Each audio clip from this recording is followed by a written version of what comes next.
Il est 16h50, c'est l'heure du grand dossier. Soyez les bienvenus en direct sur LCI. Même les meilleures séries américaines n'offrent pas les rebondissements, les cliffhangers. Vous savez, ces fins d'épisodes qui vous tiennent en haleine, comme le fait Donald Trump. En un coup de fil, le président américain, qui traitait encore Poutine de fou il y a une dizaine de jours, s'improvise désormais porte-parole du Kremlin.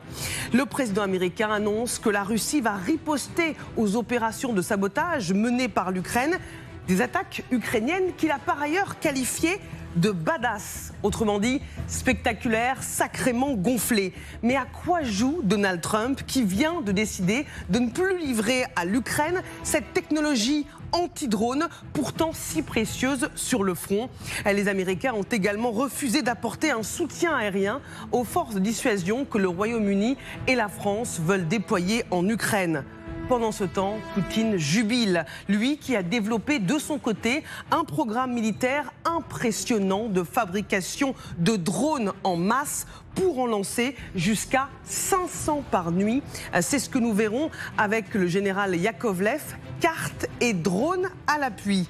Poutine va donc décider quand et comment il va répondre à l'humiliation subie. Poutine va riposter, Trump impuissant. C'est la question du grand dossier ce soir. Écoutons ensemble l'avertissement du Kremlin. Comment sera la riposte et quand? Pouvez-vous le dire?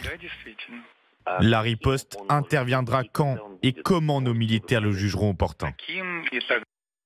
Et nous sommes en direct ce soir des États-Unis et d'Ukraine où nous attendent Mathieu Derrien et Gwendoline de Bono. Bonsoir à tous les deux. On va d'abord partir à Washington, retrouver notre correspondant. Bonsoir Mathieu. Après ce coup de fil, on se demande, Gwendoline de Bono, si l'Ukraine arrive encore à suivre Donald Trump. Alors écoutez, ce que les Ukrainiens comprennent surtout, c'est qu'ils doivent compter sur eux-mêmes et sur leurs partenaires européens. Ces mots de Donald Trump, cette attitude, elle rappelle à vrai dire aux Ukrainiens un mauvais souvenir, à savoir la première rencontre entre Volodymyr Zelensky et Donald Trump dans le bureau ovale. À partir de là, les Ukrainiens ont compris bien que l'administration américaine ne comptait pas mettre la pression sur Moscou. Alors, c'est vrai que ces dernières semaines, on a senti un espoir, l'espoir que Donald Trump change de position, qu'il réalise que Moscou, pour l'instant, n'est pas intéressé par un cessez-le-feu. Il y a eu la rencontre au Vatican entre Donald Trump et Zelensky. Il y a eu ces ventes d'armes autorisées à l'Ukraine pour la première fois par les États-Unis. Mais avec ce message de Donald Trump, l'espoir fait place au réalisme. Il n'y a pas de volonté américaine de mettre une pression sérieuse sur Moscou. Pour autant, voilà ce que nous dit un officier ukrainien, il faut garder le cap et il faut garder le soutien américain aussi longtemps que possible, ne pas fâcher Donald Trump tout en renforçant notre armée et en renforçant notre industrie de défense grâce à l'aide des partenaires européens. Merci beaucoup Gwendoline de Bono, en direct ce soir de Kiev. Allons plus loin dans le grand dossier. J'ai le plaisir d'accueillir ce soir le général Michel Yakovlev. Bonsoir. Bonsoir. Ancien vice-chef d'état-major du SHAPE, commandement suprême interallié. Margot Haddad, bonsoir. Vous êtes spécialiste des questions internationales sur LCI et évidemment présentatrice sur notre chaîne. Samantha de Benderne, bonsoir. Chercheuse à la Royal Institute of International Affairs et ancien officier politique de l'OTAN. Sergueï Boudman, journaliste russe, vice-rédacteur en chef de la radio L'Écho de Moscou, est également avec nous ce soir en direct de Russie. Il est déjà connecté. Merci d'être avec nous en direct dans le grand dossier. Le président américain était fier d'annoncer sur Truth Social son échange avec Vladimir Poutine. Regardons ensemble ce qu'il a déclaré. « Je viens de m'entretenir au téléphone avec le président russe Vladimir Poutine. L'appel a duré environ 1h15. Nous avons évoqué l'attaque ukrainienne contre les avions russes ainsi que diverses autres attaques menées par les deux camps. C'est une bonne conversation, mais qui ne mènera pas à une paix immédiate. Le président Poutine a déclaré avec force qu'il devra réagir à la récente attaque contre les aérodromes. C'est quand même un petit peu surréaliste. Et avant de vous entendre, on va partir aux États-Unis, retrouver Mathieu Derrien, notre correspondant en direct de Washington. Mathieu, après ce coup de fil, on se demande à quoi joue Trump.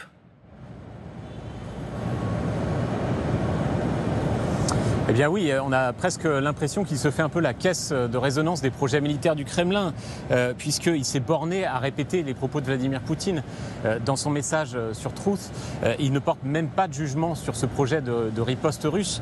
Il ne dit pas non plus s'il a essayé d'en dissuader Vladimir Poutine. En tout cas, on a du mal à sentir toute la frustration que le président américain avait exprimée à l'égard de la Russie ces dernières semaines.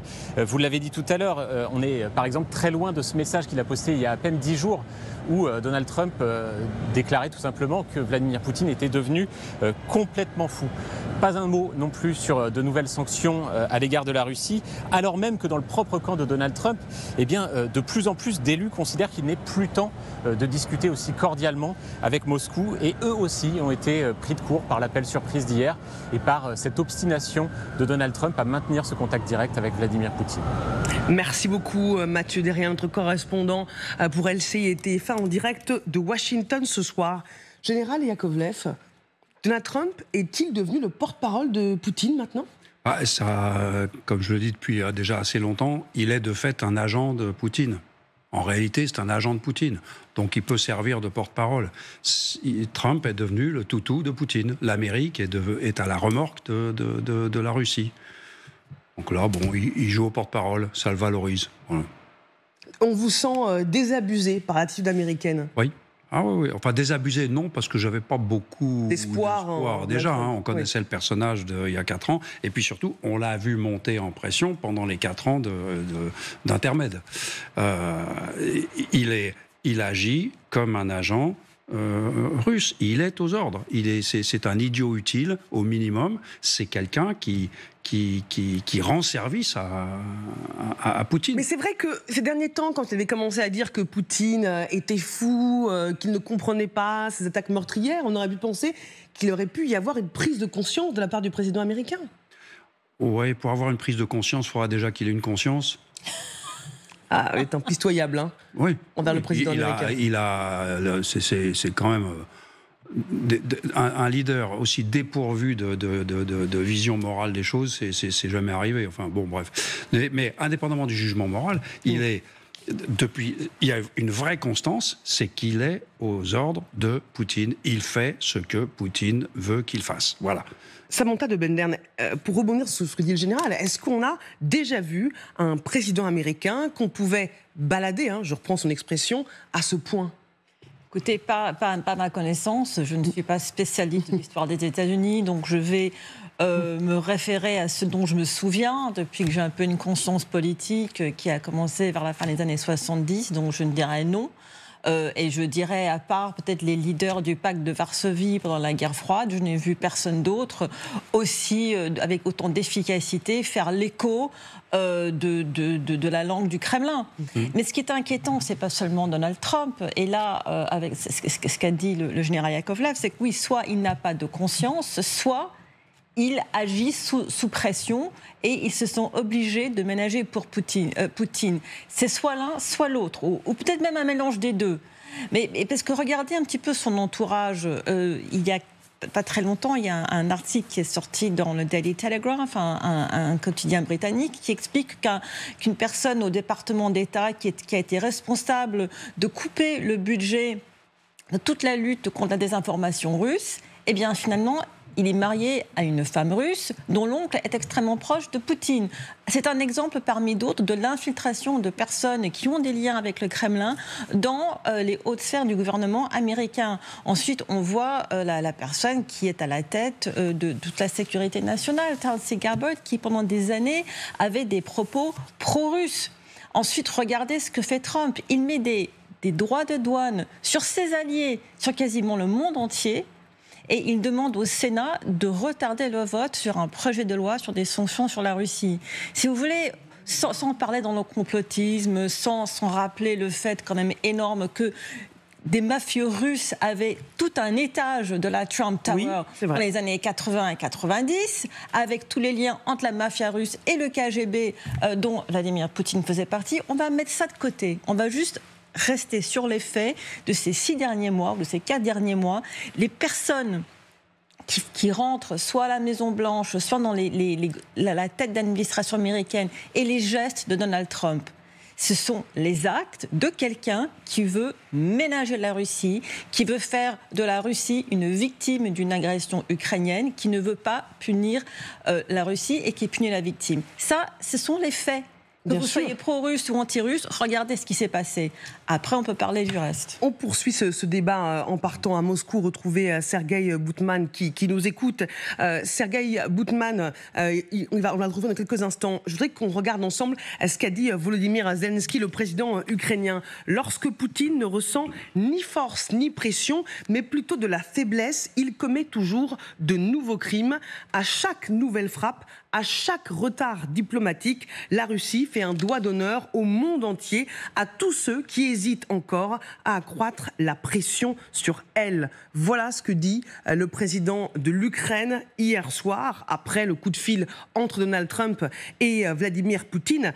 Margot Haddad, le rapport de force, en fait, il est en faveur du président russe. En fait, il y a juste quelque chose qu'il faut comprendre, c'est-à-dire que les Américains ont le droit, s'ils le veulent, d'être pro-Poutine, comme l'a dit Samantha. Mais dans ces cas-là, c'est aux Européens aussi de changer de prisme et de se dire que peut-être les Américains ne sont plus autant des alliés qu'avant. Et ça, il y a un manque de réalité sur la table, de par exactement ce qu'il se passe à l'OTAN. C'est-à-dire quand on voit tout de même que lors d'une réunion interministérielle, Pete Hegseth ne se rend pas, le ministre de la Défense américain ne se rend pas dans une réunion sur l'Ukraine et décide de mettre l'Europe de côté sur leurs priorités stratégiques à l'avenir au sein même de l'OTAN, il faut se poser des questions. C'est-à-dire qu'à partir du moment où Donald Trump a décidé de parler d'empire à empire, puisque c'est exactement ça qui est en train de se passer, c'est-à-dire qu'on parle à la Grande Russie, on va parler aux Chinois, on va parler qu'aux hommes qu'on respecte et les autres, on les méprise. Et c'est exactement ça, la politique internationale de la Maison-Blanche à l'heure actuelle. Mais c'est une véritable rupture avec la politique internationale des Américains depuis des décennies. Il faut tout de même savoir que le groupe de contact sur l'Ukraine à l'OTAN a été créé par Lloyd Austin. Il n'y a pas si longtemps que ça, c'était il y a à peine quelques mois. Et là, on voit bien qu'il y a une sorte de retrait américain sur la scène internationale en ce qui concerne les affaires européennes et en ce qui concerne l'Ukraine. Et à partir du moment où on continuera à traiter les Américains comme des alliés parce qu'ils ont fait un pas vers la Russie, mais pas assez pour qu'on coupe les ponts, et je ne parle pas de couper les ponts d'un point de vue diplomatique, mais au moins d'avoir ce principe de réalité intégré au sein même de l'OTAN et au sein même de l'Union européenne. Alors la porte-parole de la Maison-Blanche a rappelé que le président américain n'avait pas été informé des attaques ukrainiennes qui étaient préparées depuis des mois. Écoutons-la. Est-ce que le président Trump a été informé à l'avance par l'Ukraine de l'attaque ? Non, il ne l'a pas été. Général Yakovlev, qu'est-ce que ça dit du lien entre l'Ukraine et les États-Unis ? Bon, déjà, les Ukrainiens, ils ont eu raison de ne rien dire à Trump, parce que Trump aurait prévenu Poutine. Donc, c'est aussi simple que ça. Ne soyons pas bêtes. Faisons l'attaque nous-mêmes. Ce que ça montre aussi, c'est que le 28 février, quand Trump, méprisant, disait « c'est moi qui ai toutes les cartes », on se rend compte que c'est pas vrai. Ça fait 6 mois ou 5 mois que l'Ukraine refuse de plier, et Trump n'est pas arrivé à faire plier l'Ukraine. C'était ce qu'il voulait faire. Il voulait servir l'Ukraine sur un plateau à Poutine. Et ça ne marche pas. Et les Ukrainiens continuent à se défendre, ils continuent à frapper, ils inventent de nouvelles façons de frapper. Ils font leur targeting eux-mêmes. D'après mes sources, vous savez, quand Trump avait coupé le renseignement aux Ukrainiens et qu'il l'a soi-disant remis, en réalité, il l'a pas vraiment remis. Les Ukrainiens restent seuls dans leur targeting. Les Américains, ils n'ont pas rétabli le circuit comme avant. C'est pas vrai. Donc ils se contentent de contrôler, mais en fait, les Ukrainiens sont seuls. Pour les munitions américaines sont épuisées depuis un certain temps. Il reste encore quelques munitions européennes et il y a beaucoup de munitions ukrainiennes maintenant, et les drones en particulier. Donc en fait, plus ça va, et moins Trump n'a de cartes sur Zelensky. Dans un an, quand les Américains auront tout retiré, qu'ils auront refusé de donner, qu'ils n'auront plus donné de munitions, qu'ils n'auront plus de renseignements et tout, Zelensky sera en mesure de dire « mais en fait, tu m'apportes quoi ? Pourquoi je te parle en fait ?» Et c'est ça qui doit frustrer Trump. Samantha. Alors, j'ai les mêmes informations que le général concernant le renseignement. Alors, ils n'ont pas tout coupé, mais enfin, ils ont coupé, ils ont restauré une partie, mais pas autant qu'avant. Donc, en effet, les Ukrainiens sont pas aveugles, mais en tout cas, ils sont très myopes en ce moment, en ce qui concerne la protection de leur espace aérien. Rajouter à ça le fait qu'ils commencent à cruellement manquer de missiles patriotes de défense aérienne, quoique les Allemands leur en ont donné, vendu ou donné, je ne sais plus, avec l'autorisation des Américains. Et c'est ça tout le problème, c'est que les Européens aujourd'hui qui veulent continuer à armer l'Ukraine, dans une certaine mesure, certaines des armes européennes qui seraient utilisées pour armer l'Ukraine sont des armes américaines. Donc il faut parfois des autorisations des Américains. Donc oui, comme disait Margot tout à l'heure, l'Europe doit vraiment se réveiller parce que l'Europe ne peut pas se permettre d'avoir une défaite ukrainienne. On y viendra. Oui. Et c'est ça l'enjeu véritable pour l'Europe. C'est pas juste parce qu'on aime les Ukrainiens, c'est aussi pour la sécurité de l'Europe une Ukraine avec l'armée aussi bien entraînée qu'elle est, avec les armes qu'il y a sur le territoire ukrainien, admettons qu'elle passe sous contrôle russe. Et qu'au moins une partie de cette armée se fasse de force enrôler dans une armée russe, comme ils le font dans les territoires occupés, là, ça peut vraiment poser un défi à l'Europe. Donc c'est primordial pour l'Europe de continuer à aider l'Ukraine. S'il le faut, ce sera sans les États-Unis. Margot, regardons ensemble ce qu'a rajouté Donald Trump après son coup de fil avec Vladimir Poutine. Alors, il l'a rajouté en privé.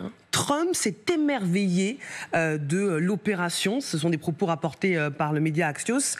Plutôt fort, a déclaré Trump. Il a trouvé ça spectaculaire, a déclaré une deuxième source. Alors en anglais, badass, c'est un mot puissant qui veut dire waouh, c'est gonflé pour ne pas dire autre chose. Donc il est à la fois impressionné par les Ukrainiens, mais il ne veut pas se frotter à Vladimir Poutine. Tout ce qui est ingénieux et plein de paillettes aura un écho auprès de Donald Trump, ça c'est sûr. Mais le problème, c'est que Donald Trump ne respecte pas l'homme. L'homme, c'est Volodymyr Zelensky. À partir du moment où il ne parle pas à quelqu'un qu'il considère comme fort, c'est-à-dire quelqu'un qui est capable de reprendre l'intégralité du territoire, parce que dans sa tête, c'est ça, être fort. Ce n'est pas résister et faire face, comme on l'a vu avec l'endurance des Ukrainiens. Donc très clairement, à partir de ce moment-là, vous avez un cadre bien défini de la part de la Maison-Blanche et de l'administration Trump, c'est-à-dire que l'homme qui incarne la défense ukrainienne n'est pas assez respectable pour que les compliments aillent directement à Volodymyr Zelensky. Il n'a pas appelé Volodymyr Zelensky pour le féliciter de cette attaque et de ce qu'ils ont fait avec des drones de manière totalement ingénieuse et qui aurait peut-être changé le courant de la guerre si on avait pu réaliser à un moment donné que les drones auraient pu changer tout cela. Mais très clairement, à partir de ça, il peut s'exclamer, dire tout ce qu'il veut. L'aide à l'Ukraine n'est pas renouvelée pour le moment. Il n'y a pas eu de nouvelles annonces aux dernières nouvelles. Il n'y a pas de contact direct entre l'administration Trump et l'administration de Volodymyr Zelensky. Il n'y a pas non plus de changement sur les lignes de front. Les Russes continuent de grignoter et il n'y a pas d'armes qui peuvent faire en sorte que l'Ukraine renverse l'équation. Donc à partir de ce moment-là, Donald Trump peut avoir plein de paillettes dans les yeux, c'est formidable. Mais tant que ça ne change rien sur la ligne de front, les Ukrainiens vont prendre ça comme juste des phrases simplistes qui sont les exclamations de Donald Trump et qu'on a l'habitude de voir désormais. Une interrogation, je ne sais pas si vous pouvez me répondre, mais les opérations menées par les Ukrainiens, elles ont été préparées depuis des mois, voire même des années. Est-ce que ça veut dire que peut-être que Joe Biden, à l'époque, savait ? Je pense que ça m'étonnerait. Déjà, tous les pays, les Français, on ferait pareil, on se la garderait pour nous. Quand on fait ce genre de coup, on prévient pas. Et a fortiori Trump. Après tout, les Ukrainiens, ils ont frappé le pont de Kerch la première fois. Ils n'avaient pas demandé à Biden. Quand ils ont détruit un sous-marin avec des missiles franco-britanniques à Sébastopol, et ils nous avaient pas demandé. Vous voyez ce que je veux dire ? Si tu veux pas qu'on te dise non, ne demande pas. C'est un principe général. C'est un principe général à l'armée. Voilà. Donc, vous restez avec nous. Poutine va donc décider quand et comment il va répondre à l'humiliation subie. Il a développé un programme militaire impressionnant, une fabrication de drones en masse pour en lancer jusqu'à 500 par nuit. C'est ce que nous verrons avec le général Yakovlev devant le grand écran dans un instant. Cartes et aussi drones à l'appui, parce que les démonstrations en live, il n'y a que ça de vrai. A tout de suite.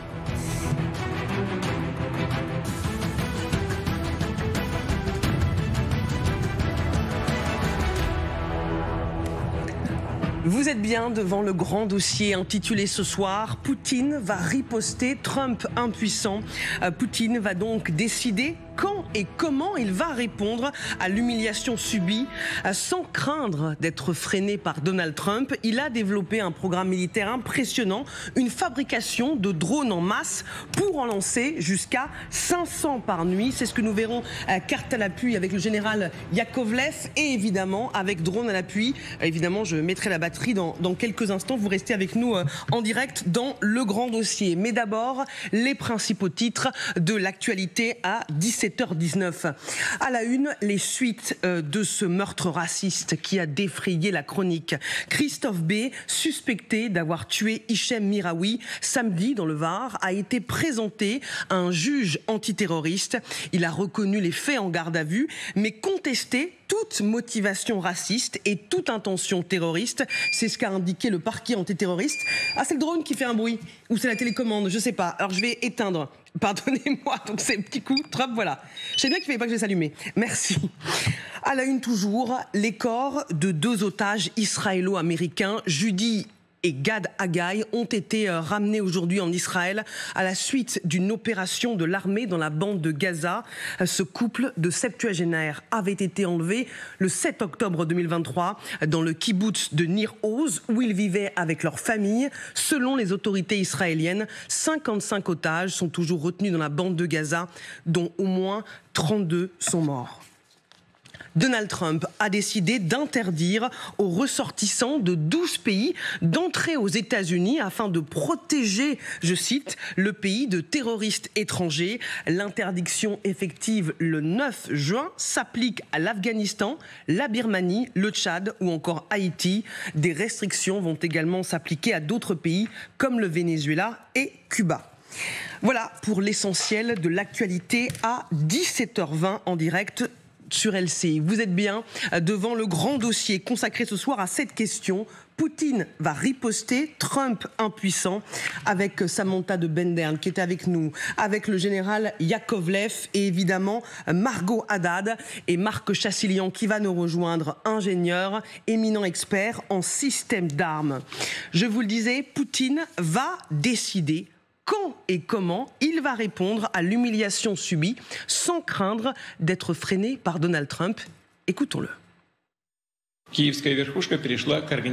L'état-major de Kiev qui organise des actes terroristes demande en même temps une suspension des combats pour 30 ou 60 jours.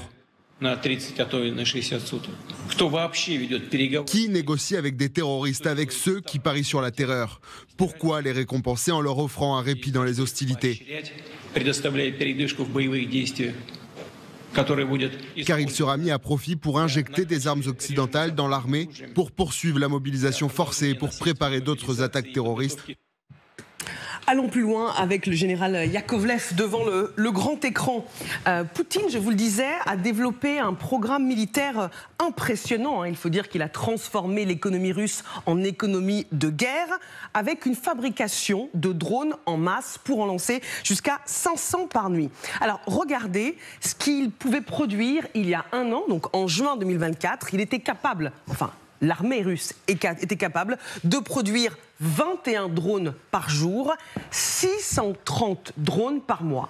Et maintenant, aujourd'hui, la Russie est capable de produire 70 drones par jour et 2100 drones par mois. Vous voyez l'évolution. 21 il y a un an, 70 aujourd'hui par jour, 630 il y a un an et aujourd'hui plus de 2100. Général, comment la Russie a pu monter en puissance de cette manière ? Bon, déjà, ce sont les drones. Le Guéran, c'est une copie du drone Shahed iranien. Donc, on parle de drones entre guillemets, de basse technologie, des drones à pas cher, qui font le taf, hein, soit dit en passant. Donc, c'est plus facile de reproduire une technologie assez simple, pas avant-garde, hein, on n'est pas dans le top du top, hein, mais au moins c'est simple, c'est facile à fabriquer. À noter que dans certaines de ces usines, il y a des travailleurs esclaves africains en particulier, des gens qui ont été, beaucoup de femmes d'ailleurs, qui ont été recrutées en Afrique, soi-disant pour faire des métiers de la communication, et qui se retrouvent à être des esclaves dans ces usines. La Russie qui a tissé cette toile. Oui, parce qu'elle a besoin de main-d'œuvre. Bon.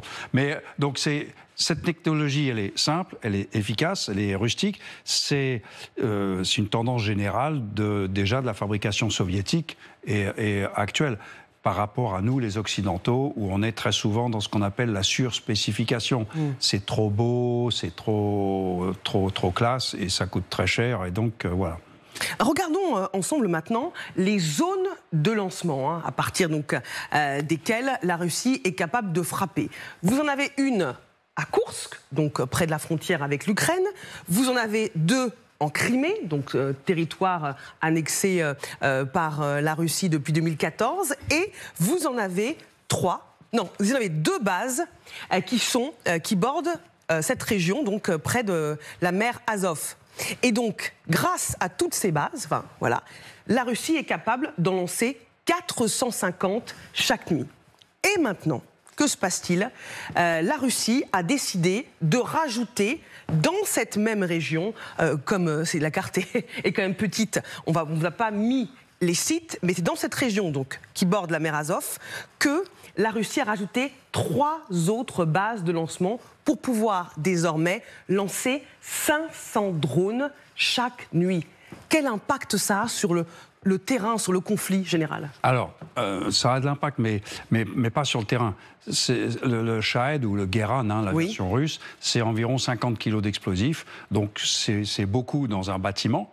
Mais ça ne fait pas de cible mobile, par exemple. Donc il faut soit avoir un targeting sur une infrastructure électrique, par exemple, soit beaucoup de ces armes sont lancées, je pense, un peu au petit bonheur la chance. Hein. Va en direction de la ville et puis tu me diras sur quel hôpital t'es tombé, si j'ose dire. Quand vous dites les bases, les lanceurs, on les a vus, certains d'entre eux sont sur des camions. Donc en fait, là on parle de base logistique, parce que 500 de ces trucs tous les jours, ah oui, ça vous fait de la logistique. Il vous faut du train et du camion pour acheminer tout ça, les répartir et tout. Mais les lanceurs, proprement dit, peuvent être n'importe où et sont sans doute déplacés après le tir. Ils sont déplacés en vue du tir du lendemain, tout bêtement. Voilà. Alors, c'est pas une arme qui changera la guerre. Ça fera plus de destruction. Voilà, ça fera plus de destruction. Dans une logique aussi d'épuisement, j'imagine, des Ukrainiens. Oui, qui ne marchera pas. Aucun pays, même l'Allemagne en 1945, écrasée sous les bombes, elle s'est rendue, pas parce que la population en avait marre, elle s'est rendue parce qu'elle avait été envahie. Là, les Russes détruisent... alors, ça me fait rire rire, c'est pas le mot. Quand Poutine parle de terroristes, etc., lui, il s'attaque à la population depuis le début. Donc Poutine qui nous fait des leçons de moralité antiterroriste, y compris en passant par Trump d'ailleurs, alors que les Ukrainiens, eux, quand ils ont des drones, ils s'en servent contre des cibles militaires ou d'intérêt militaire, comme les raffineries de pétrole, par exemple. Pas contre les villes. Ils ne font pas de stratégie anticité. Le Guéran, là, les drones dont nous avons parlé, en réalité, leur seul intérêt, c'est de l'infrastructure et en l'occurrence, une stratégie anticité. Voilà, ça ne changera rien sur la ligne de front. Ça accroît la misère, c'est tout. Oui, mais ça peut être l'une des armes. Merci Général, on poursuit ce débat avec vous et avec Marc Chassilian qui est connecté. Bonsoir Marc Chassilian, vous êtes ingénieur, l'un des plus grands experts en système d'armes. Merci d'être avec nous en direct sur LCI. Comment les Russes ont pu monter en puissance à ce point avec une telle force de frappe en termes de production de drones? Bonsoir à tous. Alors, il faut raisonner en termes industriels et avoir quelques connaissances sur ce qu'on appelle les cycles industriels. Ce à quoi nous assistons aujourd'hui, c'est-à-dire cette production massive de drones en 2025, ce n'est que le résultat, ce n'est que la conséquence en fait de décisions de réarmement prises il y a 2 ans, en 2023. Donc, compte tenu du temps qu'il faut pour monter en puissance, en particulier construire des usines, créer une chaîne d'approvisionnement pour les composants principaux, etc., vous avez, il s'écoule entre, on va dire, 24 et 30 mois entre le moment où vous décidez de faire quelque chose et le moment où cette chose que vous avez décidé produit ses fruits. Et donc là, en 2025, nous avons une production de drones qui est effectivement significative, mais tout à l'heure, le général rappelait la situation de l'Allemagne en 1945. Entre mi-44 et mi-45, l'industrie allemande, qui était écrasée par les bombes alliées, a réussi à fabriquer 30 000 missiles V1. Donc un Shahed, c'est quoi? C'est un V1 avec un moteur à hélice, hein, enfin, d'un point de vue fonctionnel. Donc ce sont des objets volants simples, avec des systèmes de guidage extrêmement rudimentaires, donc ce n'est pas très compliqué à fabriquer. Des moteurs thermiques qui propulsent ces drones, c'est de la technologie automobile. Donc en fait, si vous avez une usine qui fabrique des moteurs automobiles à raison de plusieurs milliers par jour, elle peut très bien ouvrir une ligne pour fabriquer des moteurs de Shahed. Le reste, c'est une coque et des ailes en plastique. Donc, il faut des grands moules d'injection pour le plastique et le composite, et vous sortez les drones comme des petits pains. Donc, ce que je veux dire par là, c'est que ce n'est pas un exploit industriel pour la Russie, qui n'est pas écrasée sous les bombes comme l'Allemagne de 1945 et qui dispose de toutes les matières premières de son territoire et d'ailleurs, que de fabriquer des drones relativement simples à des cadences que l'on imagine importantes, mais en fait qui ne sont pas si importantes que ça. J'allais dire, ils pourraient faire mieux. Sans aucun problème. Je pense qu'ils en ont encore sous la pédale. Alors, Marc Sassilian, je précise juste que je vais allumer la télécommande du drone, donc j'espère que ça ne va pas faire trop de bruit. Voilà, soyez pas surpris. Je voulais vous demander, qu'est-ce qui nous manque? Qu'est-ce qui manque aux Ukrainiens? Parce qu'eux aussi produisent massivement des drones, mais ils le disent, nous sommes créatifs, réactifs, mais notre problème à nous, Ukrainiens, est que nous n'arrivons pas à produire rapidement de grandes quantités. Les Russes, eux, ont depuis longtemps mis leur économie sur les rails de la guerre. Quand ils mettent au point une arme efficace, ils en produisent aussitôt des quantités industrielles. Pourquoi les Ukrainiens, pourquoi nous, les Alliés, ne sommes-nous pas capables de suivre le modèle russe? La cadence russe. Alors, je vais vous donner quelques éléments d'ambiance. Il n'y a pas si longtemps que ça, la commission de défense du Sénat français s'est émue sur le fait que le ministère de la Défense ne passait pas les commandes qui étaient promises. Je ne vais pas vous rappeler les difficultés budgétaires de notre pauvre pays, avec des blocages de budget un petit peu partout, des gels de crédit un petit peu partout effectués par Bercy. Et aujourd'hui, on a demandé aux industriels français, par exemple, de se mettre en condition de fabriquer plus et à plus grande cadence. Alors, beaucoup s'y sont mis. N'est-ce pas? Mais aujourd'hui, les commandes, en fait, elles n'arrivent pas. C'est-à-dire que les chaînes, entre guillemets, elles sont prêtes, mais il n'y a rien pour les alimenter. Alors, je ne veux pas dire que la situation de la France est transposable aux autres pays européens. Les autres pays européens sont dans d'autres configurations industrielles et d'autres configurations budgétaires. Il faut savoir aujourd'hui aussi que l'effort industriel européen, et en particulier français, il est destiné en grande partie à l'export, parce que figurez-vous que nous vendons beaucoup d'armements à l'export, des Rafales, des Césars, des obus d'artillerie, etc., mais que tous ces armements ne sont pas destinés en priorité à nos armées ou à l'armée ukrainienne, elles sont destinées à satisfaire les contrats export. Voilà, ça c'est le premier point. L'autre point, c'est que si les Ukrainiens... alors, comment dirais-je? Les Ukrainiens se sont spécialisés dans la fabrication de certains types de drones, qu'on appelle les FPV. Donc, ce sont les petits drones que vous aviez entre les mains tout à l'heure. Donc ça, ils en fabriquent 4000 par jour. Juste pendant que vous parlez, je vais juste petits montrer. drones ne sont pas destinés à faire des frappes stratégiques. Bien sûr, aux téléspectateurs, parce que c'est la télécommande comme ça, on branche les antennes. Je précise pour ceux qui nous regardent qu'il y a des règles, il y a des lois. Et donc on ne peut pas faire décoller, faire voler un drone à l'intérieur, et encore moins dans ce studio avec des caméras qui coûtent extrêmement cher. Je pense que mon emploi serait mis en danger si je le faisais. Mais regardez, avec la caméra qui est sur le drone, si j'arrive, est-ce qu'on voit à la fois dans l'écran ce que je montre? Donc là, je suis en train de filmer Samantha de Ben Dern. Ah non, on ne voit pas. Je suis en train de mal filmer, en fait, parce que je ne vois rien. Voilà, est-ce que... Eh ben oui, donc là, il faut que je lève. Parce qu'en fait, c'est un métier, hein, être pilote de drone. Tout à l'heure, j'y arrivais facilement. Bon, moi, je me cache, en tout cas. À la verticale, j'y suis, là. À la verticale, comme ça. Voilà. Ben oui, je me fiche, mais j'y arrive plus. Ah ben non, ça marchait super bien tout à l'heure pour Marc Chassilian. Expliquez-nous, parce que c'est évidemment ces drones qui sont de fabrication civile, qui peuvent être détournés à des fins militaires, et on peut placer une charge explosive un peu petite sur ces drones, mais qui peuvent faire d'énormes dégâts. Oui, exactement. En fait, c'est ce qu'on appelle des FPV, hein, des First Person View, c'est-à-dire à l'origine, ce sont des jouets, ce sont des drones de course que les ados utilisent pour faire des courses de drones en urbex, hein, par exemple, voilà, bon, ou dans des champs ouverts agricoles. Et donc, c'est une technologie qui est immédiatement disponible. C'est des jouets. En Chine, il y a des fabricants de drones qui fabriquent des millions de drones par an. Vous les commandez sur les meilleurs sites de vente par correspondance. Et en fait, ce que vous faites, c'est que vous ajoutez à ces drones des petites, voire des charges explosives anti-char. Hein, une tête de roquette RPG-7, ça pèse quand même 1 ou 2 kilos, voilà, donc c'est pas négligeable. Et avec ça, vous pouvez percer le blindage d'un char, ou vous pouvez attaquer un bunker, ou vous pouvez attaquer une pièce d'artillerie. Alors, à des distances relativement limitées, hein, c'est-à-dire que ces drones-là, les petits drones FPV, ils ont une portée de quelques kilomètres. Des drones un tout petit peu plus gros que celui que vous avez sur le plateau, mettons 1,5 fois plus gros, ils sont capables d'aller à une quinzaine de kilomètres.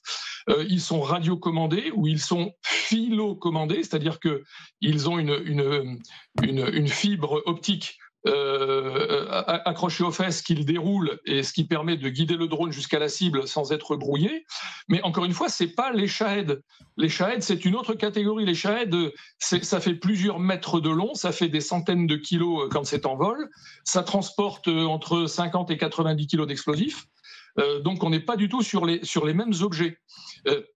Et encore une fois, avec le drone que vous avez sur le plateau, vous ne faites pas des frappes stratégiques, c'est-à-dire que vous n'attaquez pas les villes ou les infrastructures russes, sauf à s'approcher astucieusement avec un camion, comme l'ont fait les Ukrainiens il y a quelques jours. Voilà. Mais donc, on est en train de parler d'objets radicalement différents. Tout ça, ça s'appelle drone, mais ça appartient à des familles techniques complètement différentes et qui relèvent d'une approche industrielle qui, elle aussi, est complètement différente.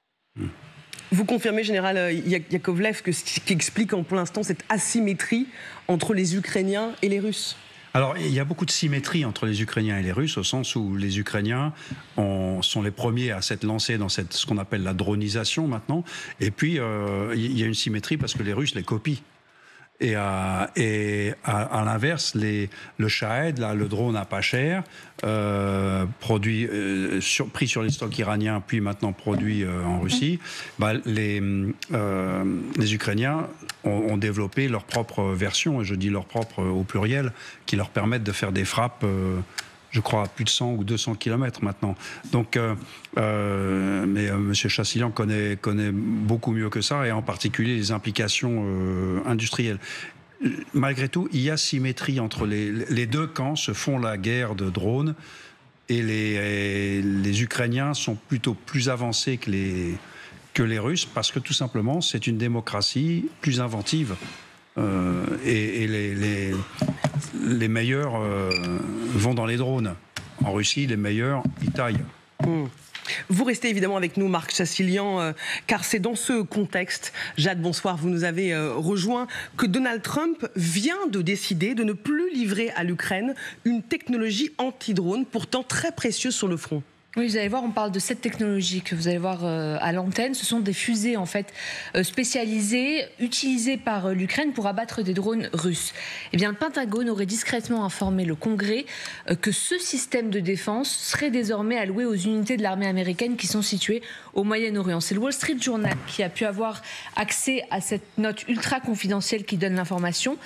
Donc très clairement, le nouveau signe de l'affaiblissement de l'aide américaine pour Kiev, parce qu'on parle ici d'une technologie ultra importante pour Volodymyr Zelensky, qui en a besoin surtout à l'aube d'une riposte russe d'envergure. Cette décision, elle est signée de la main d'un homme, Pete Hegseth, le secrétaire à la défense. Le besoin de l'armée américaine en détonateur était une question urgente identifiée par le secrétaire à la défense. Le Pentagone a décliné toute demande de commentaire. Hegseth, qui a brillé, vous le savez, par son absence hier à Bruxelles pour la première fois depuis le début de la guerre. Il n'a pas participé à une réunion de groupe de contact sur la défense de l'Ukraine. Alors après, est-ce qu'on doit réellement être surpris ? Il a quand même prévenu les alliés européens depuis un petit moment. Ce sont eux désormais qui devront fournir la majeure partie de l'aide militaire future à Kiev.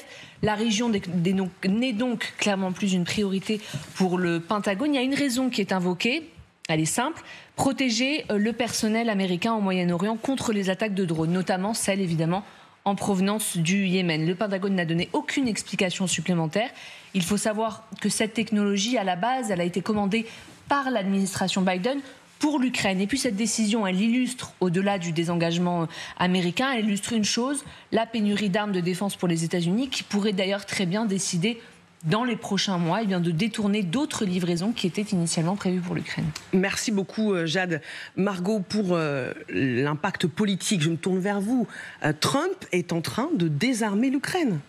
Alors qu'il y aurait d'autres moyens, puisqu'il y a eu une proposition au Congrès de la part de plusieurs sénateurs, des deux partis, je tiens à le souligner, du Parti républicain et du Parti démocrate, pour trouver d'autres moyens d'avoir un certain rapport de force entre la Russie, les Américains et l'Ukraine. C'est une proposition qui viserait à taxer de 500% les pays qui achètent donc du pétrole russe. Ça vise essentiellement la Chine et l'Inde. Et il faut le savoir que pour ces drones, eh bien, les Russes ont besoin de pièces détachées chinoises peu coûteuses, mais ils ont besoin de ce rapport de force-là.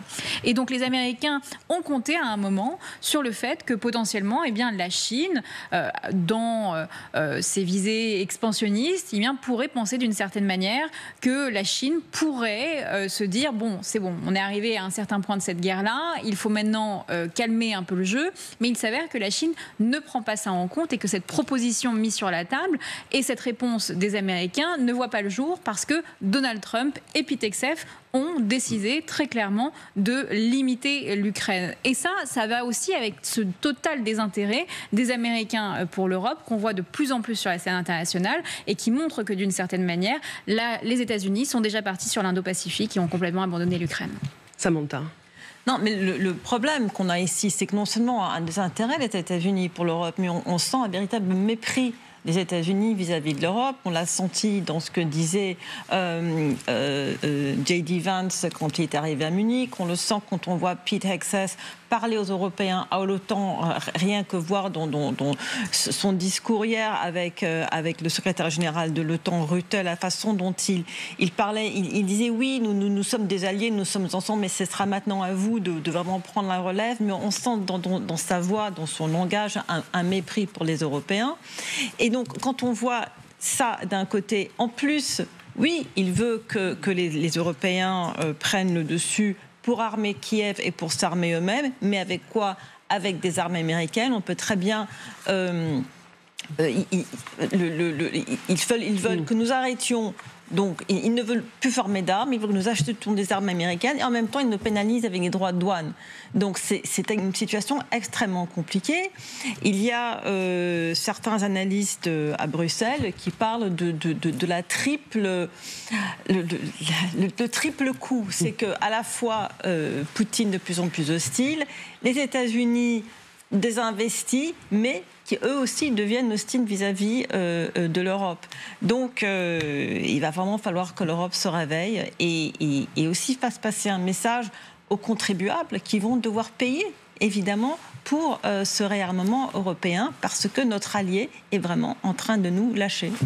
Général, Trump, il décide de livrer ce système décrit par Jade à d'autres pays partenaires. Je ne sais pas. Et puis, je ne connaissais pas ce système, mais était-il vraiment performant? Était-il un game changer? Il y a ça aussi. Dans la lutte contre les drones, il y a beaucoup de voies technologiques qui sont explorées simultanément. Et à l'heure actuelle, ce qui semble le plus prometteur, c'est pas ce genre de système, c'est un canon. Ce sont des canons à tir rapide, de petit calibre, avec une intelligence artificielle pour aider le tir. Alors simplement, il en faut beaucoup, parce que c'est une arme à portée réduite. Ce truc-là, si ça tire bien les missiles auxquels je pense, c'est quand même très cher pour flinguer le Guéran, là, le Shahed, les drones le truc à bas pas coût cher, produits par la Russie. C'est donc là, donc au lieu de vous dire, vous avez tiré un missile de 100 000 $ pour flinguer un drone de 10 000 $, économiquement, ce qui s'est passé, c'est que les Russes ont tiré un drone de 10 000 $ pour que vous perdiez un missile de 100 000 $. Donc en fait, la technologie, je suis pas sûr que que ce soit une grosse perte pour les Ukrainiens. Maintenant, sur le principe de base il le retire parce que ça l'amuse pas d'aider les Ukrainiens. Bon, bah, c'est encore une démonstration du fait qu'avec des amis comme Trump, on n'a pas besoin d'ennemis. C'est ce que disait, en d'autres mots, Margot Haddad à l'instant. Vous restez avec nous à suivre. Les États-Unis refusent de fournir des défenses aériennes pour soutenir la force de réassurance que le Royaume-Uni et la France prévoient de déployer dans l'Ukraine d'après-guerre. Est-ce la première étape du désengagement américain au sein de l'OTAN? C'est ce que nous verrons. À tout de suite.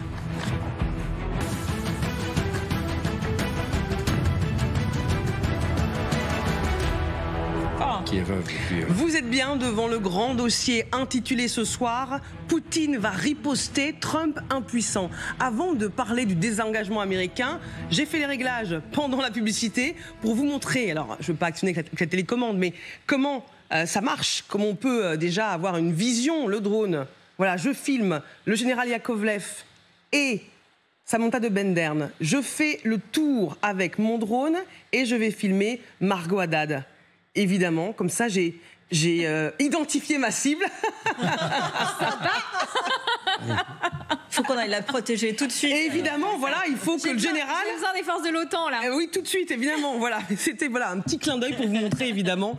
Il faut être pilote de drone, c'est être droniste, c'est tout un métier. Et ce n'est évidemment pas le mien. Vous m'offrez, Margot, une parfaite transition pour la question que l'on va se poser. L'Amérique met-elle autant la pression sur ses partenaires jusqu'au désengagement? Écoutez ce qu'a dit Pete Hegseth, qui est le secrétaire à la défense américain. Je suis ici pour m'assurer que chaque pays de l'OTAN comprenne que chacun doit faire sa part. Chaque pays doit contribuer à ce niveau de 5%, dans la mesure où ils reconnaissent la nature de la menace. Notre message restera clair. La dissuasion et la paix par la force, à condition qu'il ne s'agisse pas d'une dépendance. Cela ne peut pas, et ce ne sera pas une dépendance envers les États-Unis. Dans un monde marqué par de multiples menaces, où les États-Unis sont prêts à aider, à les affronter. Nous sommes prêts à agir, et nous sommes déterminés à les soutenir. Donc, il prononce ces mots devant Mark Rutte, le secrétaire général de l'OTAN. Qu'est-ce que ça veut dire, Margot? C'est bien ça le problème. C'est-à-dire que vous voyez bien Mark Rutte acquiescer. On l'avait vu également dans le bureau ovale, n'avoir aucune réaction face aux déclarations de Donald Trump. Quand on est secrétaire général de l'OTAN, il faut rappeler tout de même que l'OTAN a été créée de prime abord pour protéger l'Europe. Et quand on entend ces dires tout de même de Pete Hegseth, ça pose véritablement problème. Surtout que j'ai entendu le ministre de la Défense finlandais, pas plus tard qu'il y a 2 jours, dire devant les caméras « Il faut que les Européens se concentrent sur l'Europe pour que les États-Unis se concentrent sur l'Indo-Pacifique ». Ça en dit long sur la stratégie à venir, également sur les divisions au sein même de l'OTAN. Il faut rappeler tout de même que le SACEUR est toujours américain à l'heure actuelle, qu'il y a eu un questionnement autour de ce rôle donné peut-être à des Européens. Ça pose des questions primordiales sur le futur de l'OTAN. À quoi va ressembler l'OTAN dans les années à venir? Est-ce que le sursaut européen sera suffisant? Est-ce que les Américains et les Turcs au sein même de l'Alliance Atlantique seront toujours des alliés sur le long terme? Ça pose ces questions-là. Et là, en ayant Mark Rutte qui acquiesce sur les dires de Pete Hegseth, ça pose véritablement problème. Général Yakovlev, on peut regarder, pendant que vous allez nous répondre, les dépenses de l'OTAN, l'évolution évidemment de ces dépenses et le poids des États-Unis par rapport à l'Europe, hein, qui est assez flagrant. 1 point de plus en termes de pourcentage de PIB. Oui, c'est à la fois vrai et faux. Les Américains dépensent beaucoup pour leur défense, d'accord, beaucoup plus que nous. En réalité, quand vous avez retiré 30% de corruption, de gabegie, d'incompétence et d'inaptitude totale à gérer les programmes, ce qui est le cas des États-Unis depuis la Deuxième Guerre mondiale, il n'y a pas un programme d'armement qui soit dans les clous au point de vue financier, et c'est des multiples, c'est des zéros en plus. Donc, une fois que vous avez retiré ça, c'est déjà 30% de moins. Après, on constate quand même que l'Amérique, elle a des obligations globales, ce que n'a pas l'Europe. Et en réalité, quand vous faites un petit exercice budgétaire, on se rend compte que les États-Unis payent à peu près autant que nous pour la défense de l'Europe. Et pas 3 fois plus que nous. C'est pas vrai. Ça, c'est aussi simple que ça, c'est pas vrai. Mais c'était déjà pas vrai du temps de Biden et Obama, etc. Trump, il a repris ça. Maintenant, la vérité des prix, c'est que nous devrions dépenser plus. Et Pete Hegseth, il a raison sur ce coup-là de dire, attendez les gars, la défense, c'est aussi vous. L'article 3 de la charte de l'Atlantique, c'est que chaque pays pourvoit à sa propre défense. Et l'OTAN fait le plus. Donc c'est à nous de payer notre propre défense. De ce point de vue-là, les Français, on est plutôt bons élèves. Ça fait depuis le début qu'on le fait. Et on regarde les autres qui maintenant commencent à comprendre. Mais il parle quand même tout de même du seuil de 5%. On le sait, nous, qu'en termes de PIB, ça n'a aucun sens de parler en termes de PIB pour la défense de chaque pays. Mais on parle de 5%.